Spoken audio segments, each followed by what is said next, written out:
नमस्कार दोस्तों, स्वागत है आप सभी का एविशन इंस्टीट्यूट के official YouTube channel evasion bank SSC government exam पे। मैं रूपा सरकार 29 एंड 30 नवंबर ऑफ 2021 का टॉप करंट अफेयर्स डिस्कस करने जा रही हूँ। But before starting the session, अगर इस चैनल को आप पहले बार देख रहे हैं तो please subscribe our channel and also press the bell icon to get the notification and don't forget to like, comment, share with your friends.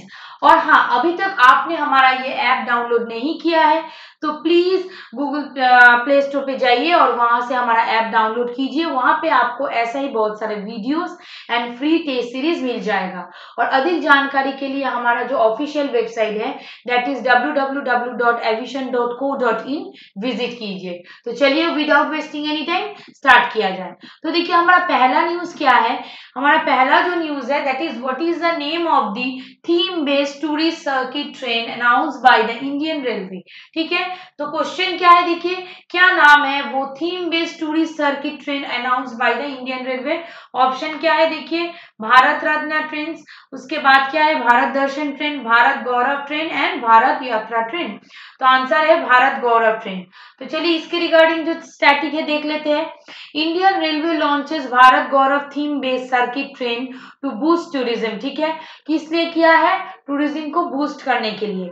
The union minister of railway Ashwini Vaishnav has informed that the Ministry of the Railway has introduced a new theme-based circuit train for tourism sector under the name of Bharat Gaurav Train. This train will showcase India's rich culture heritage and the historical place to the people of India and world. And very importantly, Bharat Gaurav tourist train can be run by entity including a government, enterprise or private player. The service provider will be free to decide the theme of the train, circuit and rate to be changes. तो यहाँ से देखिए क्या question बन सकता है, that is union minister जो है रेलवे का, उसका नाम क्या है, Ashwini Vaishnaw, has inform that the ministry of railway क्या किया है, new theme based circuit train launch किया है, किस लिए, टूरिज्म सेक्टर को मतलब और बूस्ट करने के लिए। चलिए नेक्स्ट क्वेश्चन क्या है देख लेते हैं। The national brain research centre NBRC under the Department of Biotechnology, that is DBT, has launches world first multimodal neural database called Swades. In which city is the DBT NBRC based? ठीक है, तो चलिए question देख answer देख लेते हैं। Option क्या क्या है, गुड़गांव, पुणे, हैदराबाद, न्यू दिल्ली। तो आंसर क्या है, गुड़गांव। अब देखिए यूनियन मिनिस्टर जो है जितेंद्र सिंह लॉन्च किया है क्या, वर्ल्ड का first multi modal brain imagine data analysis. ठीक है, जिसका नाम क्या है, स्वदेश। अब देखिए ये जो मतलब union minister state government of ministry of science and technology doctor Jitendra Singh inaugurate किया है क्या, स्वदेश को। ठीक है, and very importantly in the date of November 19 2021 को। The project Swadesh is the first of its kind of large scale multi-model neuroimaging database designed specially for किस लिए, Indian population. And very importantly unique brain initiative has been developed by the DBT. ठीक है, and the National Brain Research Center Gurgaon पे है, हरियाणा। ठीक है, स्वदेश bring its big data architecture and analytics for the various neurological disease under one platform. ठीक है, एक ही प्लेटफॉर्म पे सभी मतलब डेटा आर्किटेक्चर और एनालिटिकल पार्ट सभी कवर किया जाएगा and it will enable the researcher in conducting multimodal brain studies to understand and manage, ठीक है, Alzheimer's disease and the several neurological disorder.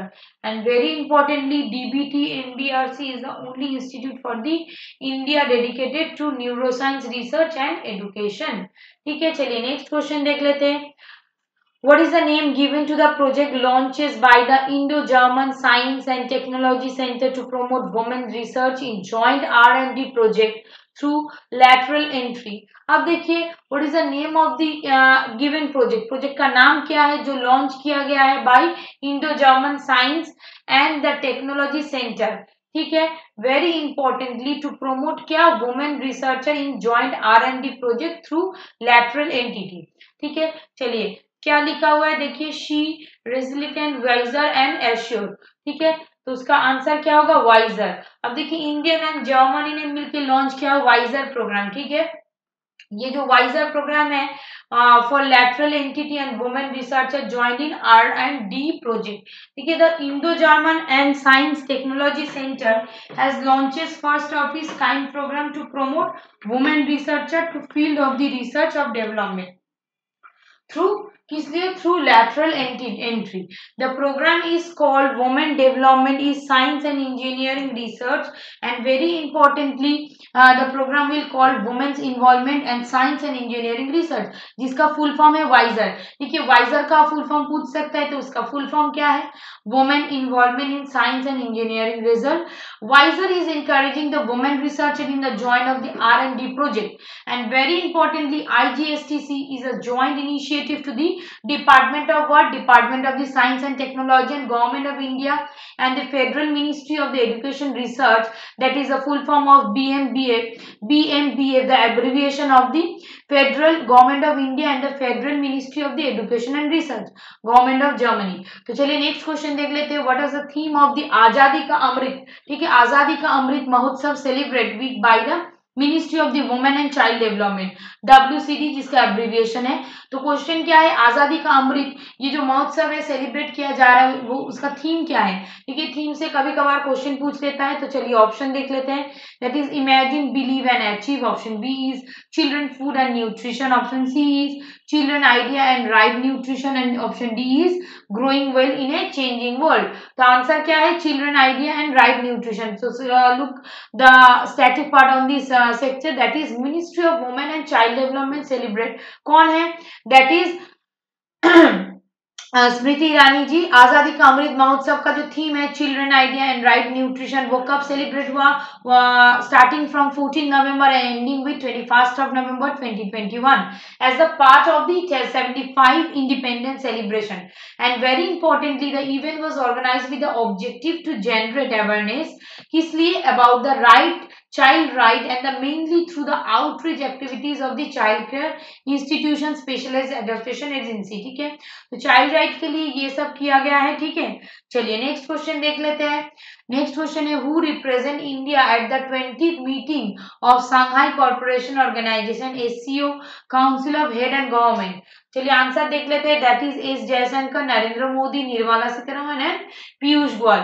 तो आंसर क्या है? एस जयशंकर. अब देखिए एस जयशंकर रिप्रेजेंट किया है क्या? इंडिया को 20th meeting of SCO Council of Head Government in Nur Sultan. The External Affairs Minister H. Jaishankar led the Indian delegation of 20th meeting of the Shanghai Cooperation Organization, जिसका abbreviation है SCO, Council of the Head and the Government on November 25, 2021.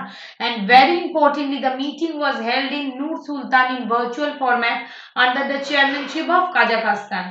तो देखिए ये जो SCO CHG meeting है is held annually to deliberate on a range of pressing regional issue with focusing on the trade and the economic agenda of the bloc and approve its annual budget.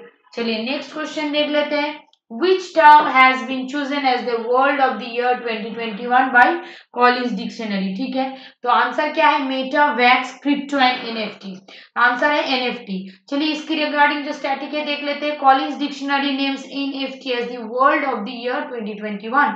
The Collins Dictionary has named the term NFT as the word of the year 2021. and very importantly NFT is the acronym. इसका acronym क्या है?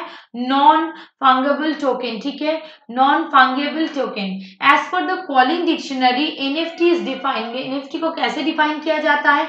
A unique digital certificate है ये, registered in a blockchain and very importantly ये use किया जाता है record ownership as the asset such as an artwork of the collectability. Coin English dictionary is published by the HarperCollins in Glasgow. चलिए next question देख लेते हैं. Sheikh Sabah Al Khalid al Hamad al Sabah has been reappointed as a prime minister by which city? Answer देख लेते हैं. Kuwait. Kuwait में जो prime minister select किया गया है उसका नाम क्या है? That is Sheikh Sabah Al Khalid Al Hamad Al Sabah has been appointed as the prime minister of Kuwait. Sabah was first appointed 8th prime minister of Kuwait. ठीक है, in the November 2019. prior to serve various capacity like foreign minister and the first deputy prime minister of etc. and very importantly वो associated है किस लिए? Permanent Kuwait mission as the United Nation 1983 to 1989। चलिए ये next question देख लेते हैं। Name the Sweden politician जो अपॉइंट किया गया first female prime minister of the country but resign within the few years. तो देखिए ऑप्शन क्या है देख लेते हैं। ऑप्शन है नुशी दादगोस्टर, लेना हेलेनग्रेन एंड मगदेलेना एंडरसन एंड इबा बस। ठीक है, तो आंसर क्या है? Magdalena Anderson.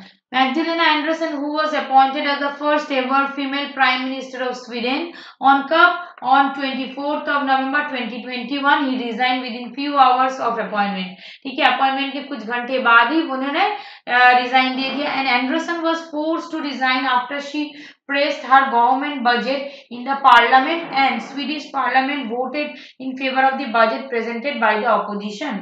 वो मतलब अपॉइंटमेंट के बाद जो बजट पेश कर रहे थे तुरंत उसके बाद ही डिसीजन लिया गया और वो रिजाइन कर दिए। चलिए नेक्स्ट क्वेश्चन देख लेते हैं। When is the national organ donation day observed in India? Option क्या है देख लेते हैं। 27th of November, 26th of November, 25th of November, 24th of November. Answer है 27th of November. 27th of November को नेशनल ऑर्गन डे सेलिब्रेट किया जाता है। In India the national organ day donated day is observed every year on 27 November since past 10 years and the day very importantly aim to promote क्या aim to promote awareness and recognize the selfless of contribution made by the decreased donor to health care। ठीक है, ये किस लिए किया गया है? Awareness के लिए किया गया है ताकि हम सब अवेयर हो सके ऑर्गन डोनेट के बारे में। ठीक है, चलिए नेक्स्ट क्वेश्चन देख लेते हैं। Who is author of the book title Contested Land, India, China and Boundary Dispute? Option है डेविड स्मिथ, नरेश रस्तोगी, माहिर छादा एंड मारूफ रजा। तो आंसर है मारूफ रजा। तो देखिए बुक जो है जिसका नाम है contested land India China and boundary dispute कौन रिलीज किया गया? बाय मारूफ रजा। ठीक है, The Maruf Raza is retired army has come out with his new book titled Contested Land and very importantly India, China and Boundary Dispute। The book provides detailed understanding of the historical background and the complexity of India's border and China। It has been published by Wetland and Non-Fiction। ठीक है, चलिए आज का news यही तक था। I hope आपको अच्छा लगा होगा। अगर अच्छा लगा होगा तो प्लीज और मेरे चैनल को मतलब ये जो एविजन का चैनल है please subscribe our channel and please don't forget to like comment share with your friends. चलिए धन्यवाद and thank you for being with me.